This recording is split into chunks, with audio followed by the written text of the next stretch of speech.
Ah,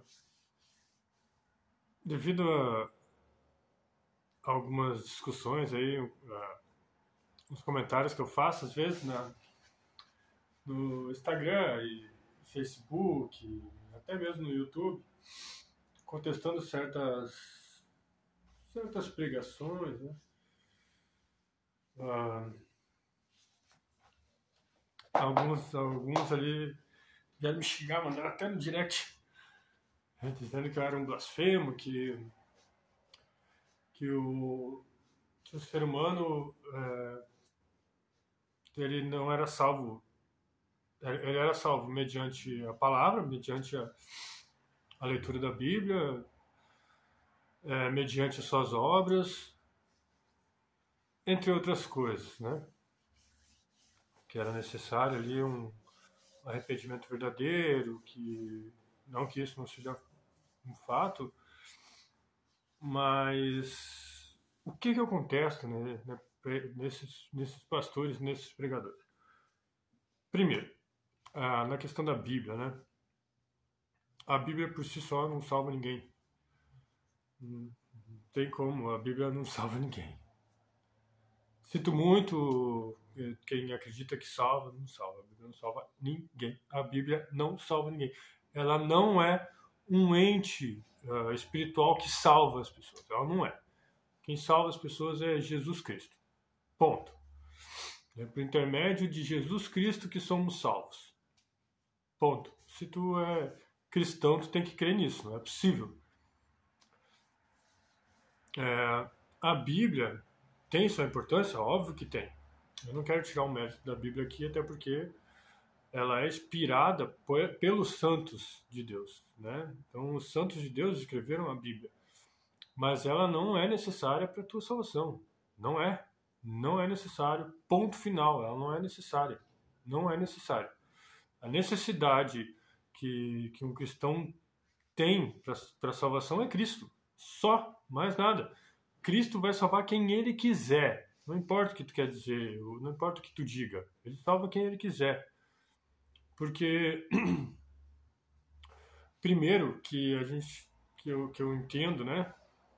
É que a gente é salvo pela graça. E a graça, ela não depende da gente. Ela não vem do ser humano. Ela depende única e exclusivamente de Deus. É um propósito de Deus para conosco. Não há o ser humano, só o ser humano, só o intelecto humano não consegue compreender Cristo, não consegue compreender Deus e nem fazer a bondade. Não é possível, o ser humano não consegue fazer a bondade. O ser humano está afastado do bem, o ser humano não faz o bem. O bem só é feito através de Deus, através do Espírito Santo. Portanto, é necessário Deus para que a gente seja salvo. Então, eu quero ler algumas passagens aqui, para que especificar mais, né, para as pessoas por que eu penso assim e onde isso está escrito. Eu não quero aqui fazer juízo de valor de nenhuma religião nem nada e dizer que quem está certo ou errado. Eu só estou botando o meu ponto de vista, como eu sempre coloco o meu ponto de vista, porque eu estudo isso.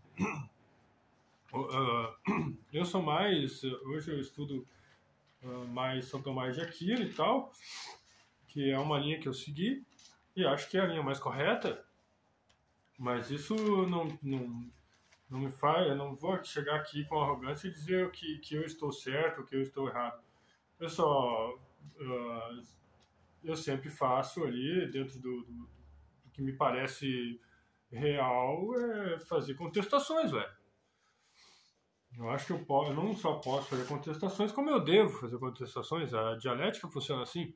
Como é que vai provar que está certo ou errado se ninguém te contesta? Tu tem que estar preparado para as contestações e sem ficar, em vez de chegar e chamar o cara de idiota, de burro, de herético, vai ali e expõe as suas... Por que eu estou errado ou por que eu estou certo. Eu, pelo menos, coloco ali por que eu estou certo. Eu vou dar aqui minha parte, por que eu acho que eu estou certo, né? Então vamos lá em Efésios 2, que diz o seguinte: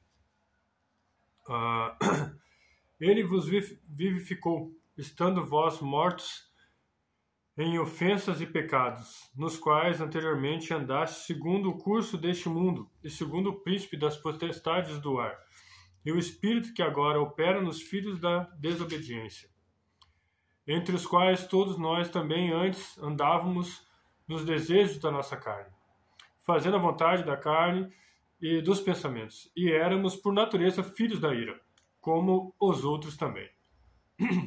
Mas Deus, que é riquíssimo em misericórdia pelo seu muito amor com que nos amou, estando nós mortos em nossas ofensas, nos vivificou juntamente com Cristo. Pela graça sois salvos. E nos ressuscitou juntamente com ele e nos fez assentar nos lugares celestiais em Cristo Jesus, para mostrar nos séculos vindouros as abundantes riquezas da sua graça, pela sua benignidade para conosco em Cristo Jesus. Porque pela graça sois salvos por meio da fé, e isso não vem de vós, é dom de Deus, não vem das obras, para que ninguém se glorie. Então, aqui eu acho que já é bem específico. Por que somos salvos? Somos salvos pela graça, mediante a fé. Só que como a gente é salvo? A gente escolhe a Deus? Não, também não é a gente que escolhe a Deus. A gente não escolhe seguir o caminho de Deus, porque para o ser humano é impossível seguir a Deus. É impossível. A gente não consegue ver as coisas desta maneira. Só o intelecto humano está incapacitado para a graça divina. É necessário que o Espírito Santo venha e interceda por nós. É Ele que testifica. É Ele que testifica a vinda de Cristo. É Ele que testifica que Cristo é a salvação. Sem a atuação do Espírito Santo dentro do nosso campo intelectual, nós não chegamos até Deus e muito menos a salvação. Então, primeiro, a graça ela vem através da ação divina, não nossa. Nós não procuramos a Deus, Ele que nos procura, Ele é que já nos concedeu a sua graça. Não porque a gente quis ou porque a gente mereceu. Não, porque a graça ela é imerecida. Ele simplesmente, pela sua ampla misericórdia, concedeu-nos essa graça. Não por nossos méritos. Então, nenhum homem consegue a salvação sem a graça. E a graça vem de Deus. É princípio divino, não é nosso. A gente não escolhe a graça, a gente não escolhe Cristo. É Cristo que nos escolhe. Esse é o primeiro, né? O outro está em Romanos 8, 7. Vamos lá para Romanos 8, 7. Vamos ver o que está escrito. Romanos 8, 7. Romanos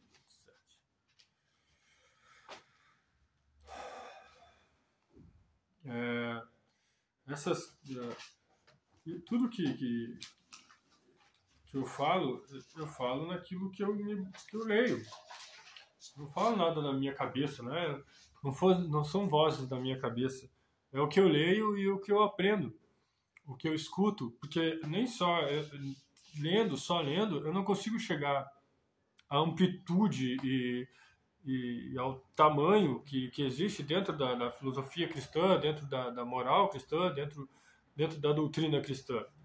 Eu também escuto doutores, eu escuto pastores, escuto padres. Então, estudo também a filosofia, né? Não tem como estudar o tomismo sem estudar Aristóteles. Então, tudo isso que eu falo são coisas que eu tirei de embasamentos de estudos que eu tive. Eu não saio clicando nas coisas e falando um monte de bobagem simplesmente porque eu não gostei do que o pastor falou. Não é por aí. É porque não vejo verdade. E se não há verdade, não há Deus. Como, por exemplo, eu vi um pastor pregando esses dias que quem não dá o dízimo, como é que é? Quem não dá o dízimo está roubando de Deus. Primeiro, como é que o ser humano pratica o bem? Como é que o ser humano pratica o bem? ele em si, ele por si próprio, ele é a carne, ela pode praticar o bem? Não, não pode. Quem é que pratica o bem através de nós? O Espírito Santo. É o Espírito Santo que age. Para nós fazermos o bem, é necessário que o Espírito Santo haja. Então, dizer que as pessoas não vão para o céu porque não dão dízimo, pô, fala sério, cara. Como assim? Onde é que está escrito isso? Como é que... Pô, eu não posso concordar com isso, ver uma pregação dessa e não comentar isso. Tá errado, pô. Se eu tô me escondendo da verdade, ué, eu tô simplesmente não dando o testemunho que eu deveria dar. Porque o meu testemunho, segundo Cristo, é testemunhar a verdade. E quando eu vejo um pastor dizendo, olha, se você não dá o dízimo, você vai para o inferno, eu tenho que fazer o quê? Eu tenho que ficar quieto e deixar o pastor enganar centenas de milhares de pessoas ali, tanto no Instagram quanto no YouTube, não interessa onde que ele está. Ele está mentindo. Romanos 8:7 diz o seguinte: a inclinação da carne é inimizade contra Deus, pois não é sujeita à lei de Deus, nem na verdade o pode ser. Portanto, os que estão na carne não podem agradar a Deus. Vós, porém, não estáis na carne, mas no Espírito, se é que o Espírito de Deus habita em vós. Mas se alguém não tem o Espírito de Deus, esse tal não é dele. Se o Cristo está em vós, o corpo, na verdade, está morto por causa do pecado, mas o Espírito vive por causa da justiça. Se o Espírito daquele que ressuscitou Jesus dentre os mortos habita em vós, aquele que ressuscitou Cristo dentre os mortos também vivificará vosso corpo mortal pelo seu Espírito que em vós habita. De maneira que, irmãos, somos devedores não à carne para viver segundo a carne. Porque se vivermos segundo a carne, morrereis. Mas se pelo Espírito mortificardes as obras do corpo, vivereis. Pois todos que são guiados pelo Espírito de Deus são filhos de Deus. Porque não recebeste o espírito da escravidão para outra vez estardes em temor, mas recebeste o espírito de adoção de filhos, pelo qual clamamos, Abba, Pai. O meu espírito testifica com nosso espírito que somos filhos de Deus. Então, não somos nós que fizemos nada para receber a graça divina. Deus envia o Espírito Santo para que nós possamos alcançá-lo intelectualmente. Após a graça é que o Espírito que nós deixamos habitar em nós, né? Não sei se deixamos, essa é outra questão que eu vou falar mais além. Mas o Espírito que habita em nós agora começará a fazer obras conforme a vontade de Deus. Conforme a vontade de Deus. A vontade de Deus. Não a nossa. Porque a vontade do ser humano está voltada para o pecado e para a carne. Ponto. O que vai nos motivar a fazer o bem não é nós. É o Espírito de Deus. É o Espírito de Deus. Porque o ser humano, ele não consegue fazer o bem, entende? Sem o Espírito Divino, o ser humano não consegue fazer o bem. Nós estamos em desgraça. Nós somos desgraçados. Uma vez eu falei isso, nós estávamos um monte de gente conversando e tal, e começaram a falar sobre Deus, e eu comentei, olha, todos nós somos desgraçados, e a pessoa ficou brava comigo. Como assim todos nós somos desgraçados? Eu não sou desgraçado, mas é claro que é. É claro que é. Todo ser humano é desgraçado. Porque é necessário a graça divina para sermos aceitos no céu. Nós não temos a graça. Quem trouxe a graça até nós foi Cristo, através da sua crucificação. Então é claro que somos todos desgraçados. É meio que óbvio, né? A outra passagem que fala sobre isso é João 1. João. Vamos lá.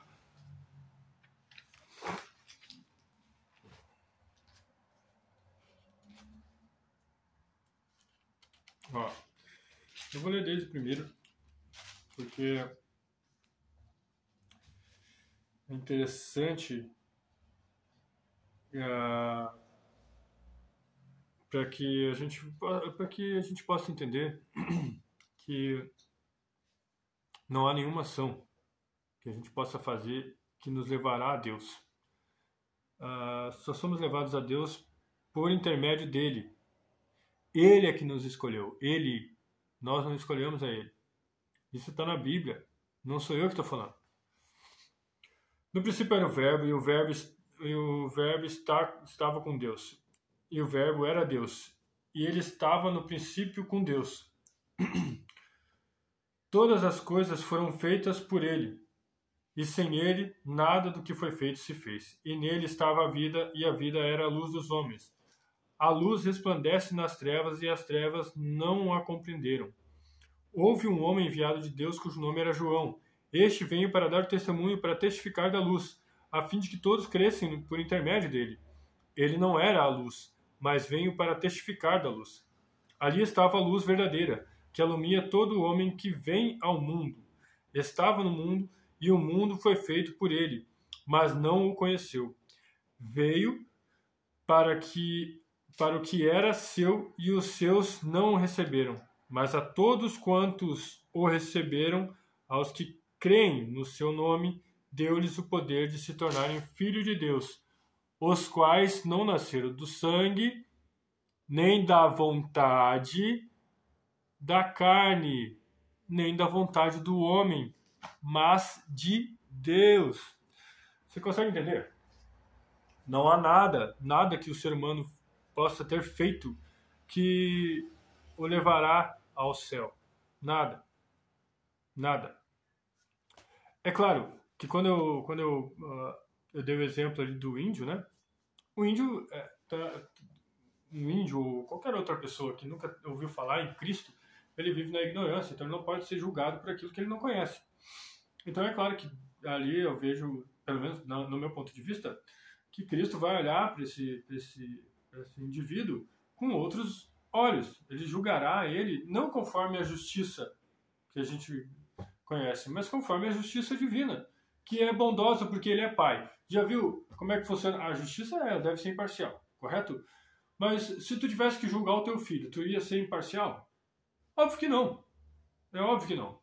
Tu ia justificar o teu filho através das coisas que ele fez.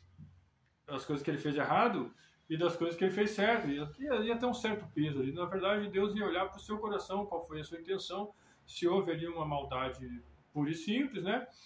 Ou se dentro dos preceitos ou dentro da cultura a qual ele foi criado, houve um segmento, ele seguiu aquilo do qual a cultura lhe ofertou.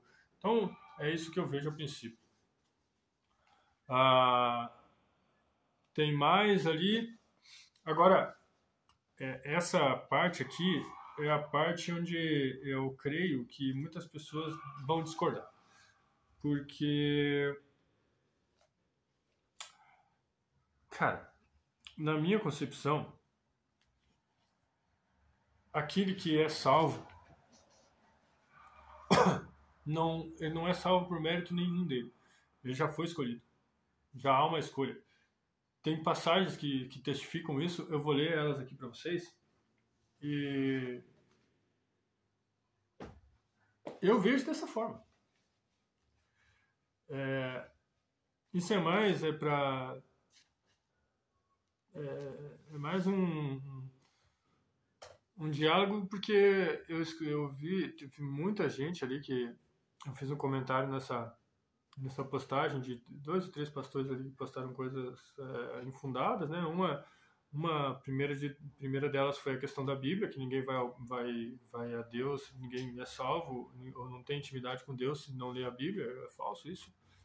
Aí teve um monte de gente ali comentando, eu estava brincando com a minha esposa ontem, a gente conversou sobre isso, de olha só, as respostas que as pessoas estão me dando aqui no canal do cara, eu fiz esse comentário lá no canal do cara. O outro vídeo foi de um pastor que disse que o intelecto humano é que vai definir se ele não foi nessas palavras, mas ele basicamente disse assim, bom, o ser humano é totalmente livre para escolher para o bem ou para o mal, e eu não creio nisso, porque se Deus te escolheu, Não tem como fugir disso aí, na minha concepção e também pelo que diz a Bíblia, né?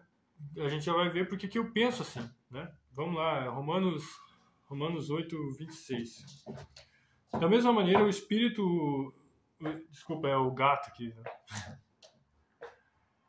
Da mesma maneira, o Espírito nos ajuda nas fraquezas porque não sabemos o que nos convém pedir, mas o mesmo Espírito intercede por nós com gemidos inexprimíveis. Isso significa que nós,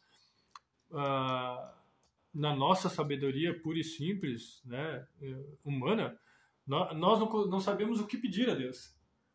Nós temos uma vaga, a gente sabe que, no caso a gente foi tocado pelo Espírito Santo, a gente sabe que Deus existe, a gente sabe que Ele está aqui para nos ajudar e tal, e Ele quer nos ajudar, e Ele quer a nossa salvação. Mas nós, por ter um empecilho do pecado, da carne, da corrupção, a gente não sabe pedir para Deus. Então o Espírito de Deus que habita em nós, já habita em nós, pede por nós em gemidos inexprimíveis. E aquele que examina os corações sabe qual é a intenção do Espírito, e é Ele que, segundo Deus, intercede pelos santos. Sabemos que todas as coisas contribuem conjuntamente para o bem daqueles que amam a Deus, daqueles que são chamados por seu decreto. Chamados por seu decreto. Porque os que dantes conheceu, também os predestinou para serem conformes à imagem de seu Filho, a fim de que ele seja o primogênito dentre muitos irmãos. Aos que predestinou, a estes também chamou, e aos que chamou, a estes também justificou, e aos que justificou, também gloriou. O que a gente pode entender disso aí? Na minha concepção, é que Deus já nos escolheu. Ele já escolheu. Ele já escolheu. Porque o próprio Cristo fala. E Deus diz muito claro, não foste vós que escolhestes a mim, mas eu que escolhi a vós. Simples assim. Então, não há ação que a gente faça que mereça algum mérito. Nós não somos salvos por nossas ações. Nós não ganhamos galardão pelas nossas obras. É pelas obras de Deus. É claro que pode sim, daí vamos entrar numa outra questão, que é Deus te deu te capacitou, te deu a graça e tu resolveu não fazer. Embora eu acredito que Deus vai fazer qualquer coisa para que você faça aquilo que Ele mandou você fazer. Porque se a gente pensar assim, então significa que Jonas tinha o direito e ele poderia ter fugido para Tarsis.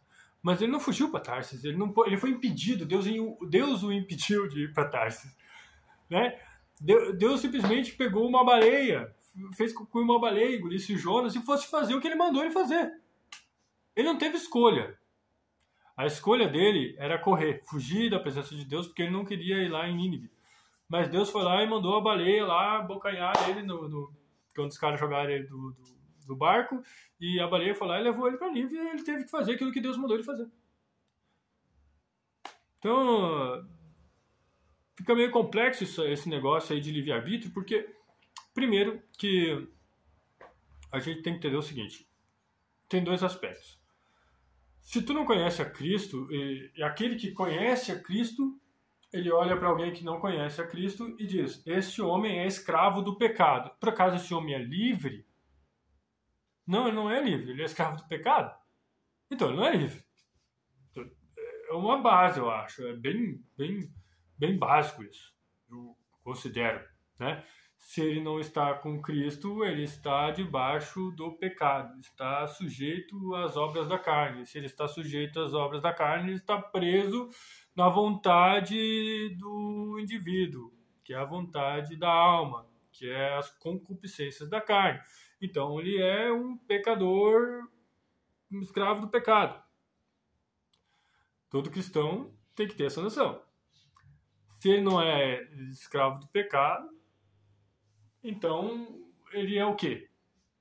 Ele está livre em Cristo.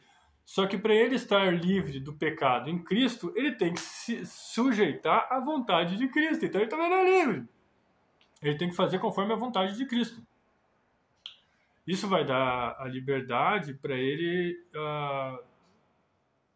conseguir conter o seu corpo de fazer coisas que o corpo quer fazer. Então ele é livre para escolher se faz ou não. Mas se ele quer viver segundo a sua segunda graça, ele tem que fazer a vontade de Cristo, a vontade de Deus. Então ele vai no fim, ele não tem escolha. Ou ele segue a vontade de Cristo, ou ele segue a vontade da carne. De ambos os lados, ele ainda vai estar sujeito à vontade de Deus ou à vontade da carne. Ou ele vai ser escravo do pecado, ou ele se torna escravo em Cristo. É simples assim. Mas essa coisa é muito, como é que se diz? Rasa. Acho o que você quiser, mas é assim, não tem meio termo. Ou tu escolhe o pecado, né? Eu acho que não é assim que funciona, mas tudo bem. Vamos supor que você acredite que o seu intelecto é tão puro, é tão poderoso que pode rejeitar Deus, rejeitar a escolha de Deus, rejeitar a predestinação divina e seguir o caminho que Deus não quer que tu siga. Até que tem aquela passagem que diz, olha, aquele que não vem pelo amor, vem pela dor. Então, mas as pessoas acreditam que não. As pessoas acreditam que ela tem o poder de negar a Cristo, negar a Deus, porque Deus não vai fazer que, olha, Deus não vai pegar uma vara de marmelo gigantesca e aqui, ó, tu te ajeita, porque eu sou teu pai e quero te trazer comigo. Ou vai pelo amor ou pela dor, gente. Sei lá, na minha concepção é assim, entendeu? Eu acho que é assim. Mas vamos lá, João 6, né? João 6. Eu não sei, eu vejo dessa forma, né? Tem muita gente que acha que não, que eles são maiores do que a vontade divina ou a vontade da carne. E eu acho que aí está o maior dos erros, né? O maior dos erros, eu acho, do ser humano é superestimar a sua própria capacidade. Eu não faço isso, eu não superestimo a minha capacidade, eu sei que eu sou totalmente incapaz. A minha capacidade depende única e exclusivamente da vontade de Deus. Porque sem a vontade e o agir de Deus na minha vida, eu nada posso fazer. Eu não posso nem respirar, não posso acordar sem a vontade de Deus. Se Deus simplesmente não quiser que eu acorde, eu não acordo. Então eu dependo totalmente da vontade divina. Se eu sou um cristão, eu tenho que acreditar nisso. Então como é que eu posso acreditar que depende da minha vontade qualquer outra coisa? Não depende. Tudo depende da vontade de Deus. Até mesmo, né, o lá de baixo depende da vontade de Deus. Ele não pode fazer nada, ele não pode tocar em ninguém sem que Deus permita. Mas mas as pessoas acham que elas são diferentes. Elas podem fazer qualquer coisa com ou sem a permissão de Deus. Mas daí tem o ato da permissão e da vontade. Sei, isso é meio complexo para mim, porque se Deus é intelecto puro, Deus é a sabedoria pura, ele é todo-poderoso, onisciente, onipresente, onipotente, ele sabe de todas as coisas. E ele escolheu salvar a pessoa, mas do nada a pessoa simplesmente se desviou do caminho e driblou a presciência de Deus. Isso não me parece muito cristão. Parece que a pessoa está colocando o seu intelecto acima do intelecto divino. Porque, na minha concepção, isso quer dizer o seguinte: bom, Deus, tu me escolheu porque o Senhor vive na eternidade, o Senhor é eterno, então ele está na eternidade, ele sabe do passado, do presente e futuro, ele sabe o que vai acontecer quando eu morrer, se eu vou para o inferno ou não. Mas o que eu vejo aqui é que essa escolha que o Senhor fez não está errada, porque eu tenho o direito de escolha, não sei, fica meio confuso para mim. Não consigo entender isso aí, sabe? Muito, sei lá. Talvez eu seja um burro, não sei. João 6,37 diz o seguinte: todo que o Pai me dá virá a mim, e o que vem a mim de maneira nenhuma lançarei fora. Porque eu desci do céu não para fazer a minha vontade, mas a vontade daquele que me enviou. A vontade do Pai que me enviou é esta, que nenhum de todos aqueles que ele me deu se perca, mas que eu ressuscite no último dia. Na verdade, esta é a vontade do meu Pai, que todo aquele que vê o Filho e crê nele tenha a vida eterna, e eu ressuscitarei no último dia. Então, o que eu vejo aqui? Eu vejo que já há, na minha concepção, não tem outra. Primeiro, que ninguém consegue ser salvo por suas próprias forças. Ninguém. Primeiro que é necessário que a graça divina. Primeiro é necessário que tu reconheça Cristo como o único Salvador da tua vida e que Ele é o Cristo, o Filho de Deus vivo, que Ele vive e tem vontade e Ele salva quem Ele quer. Esse é o primeiro ponto. E para isso é necessário que o Espírito Santo haja. Tu não consegue reconhecer isso sem que o Espírito Santo haja.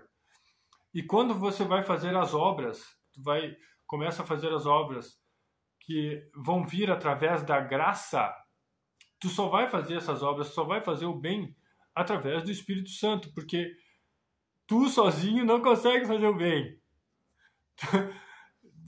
Tu necessita da graça para poder fazer o bem.